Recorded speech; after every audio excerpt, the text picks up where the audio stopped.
Relation और function में तीन रिलेशंस हैं जिसको बोलते हैं रिफ्लेक्सिव रिलेशन, सिमेट्रिक रिलेशन या ट्रांजिटिव रिलेशन। ये देखते हैं तीनों क्या होते हैं। रिफ्लेक्सिव रिलेशन मतलब होता है कि जब ए से ही रिलेटेड होता है किसी सेट में, तब वो हमारा रिफ्लेक्सिव रिलेशन कहलाता है।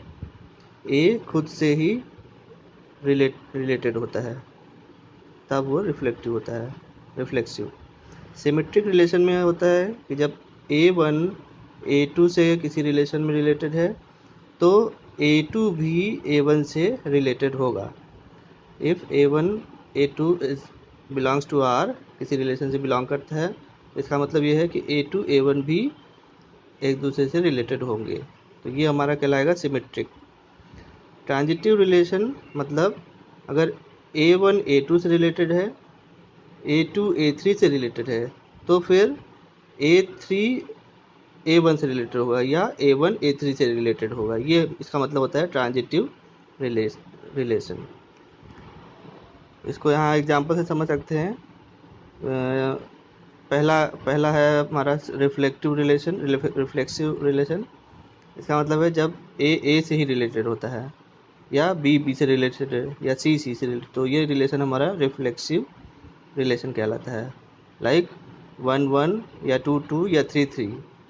अगर किसी सेट में 3 वैल्यू हैं 1 2 3, तो 1 से रिलेटेड है, 2 2 से और 3 3 से, तो ये रिलेशन हमारा रिफ्लेक्सिव रिलेशन कहलाता है। दूसरा, अगर सिमेट्रिक में देखें तो जैसा कि डेफिनेशन में बताया कि A1 A2 से रिलेटेड है, A2 A1 से रिलेटेड है, तो ये दोनों हमारा सिमेट्रिक रिलेशन कहलाएगा। मतलब A1 A2 से रिलेटेड है तो A2 A1 से रिलेटेड होगा। एग्जाम्पल के तौर पे A1 यहाँ पर 1 2 और 2 1 ये किसी सेट में है, तो ये दोनों रिफ्लेक्टिव सिमेट्रिक रिलेशन है। या 1 1 मतलब ये 1 1 या इधर से देखें या इधर से देखें तो सिमेट्रिक हो गया। इसमें हमारा ये 1 2 है और 2 1 है और 1 1 भी है, तो ये सिमेट्रिक रिलेशन हो गया।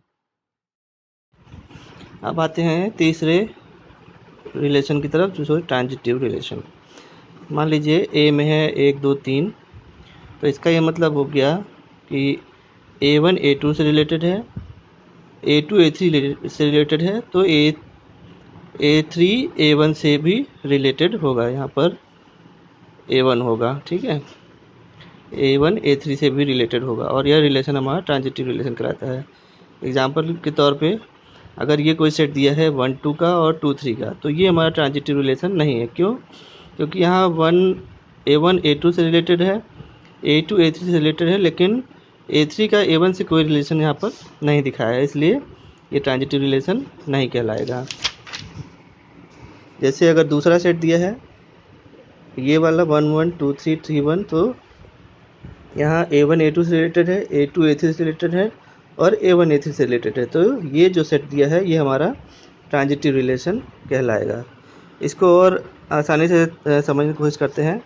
सपोज ये कोई सेट है A 1 2 3 का और B 1 2 3 का, तो यहाँ 1 1 से रिलेटेड है, 2 2 से रिलेटेड है, 3 3 से रिलेटेड है, तो ये जो है हमारा सेट क्या कहलाएंगे? रिफ्लेक्सिव।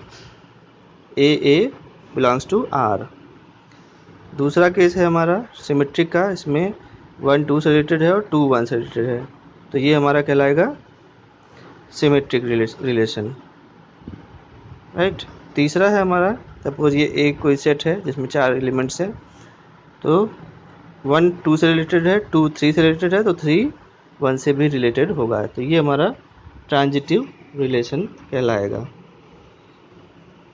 या फिर इसको इस तरह समझिए, 1 2 से, 2 3 से और 3 1 से रिलेटेड है, तो ये हमारा ट्रांजिटिव रिलेशन कहलाएगा।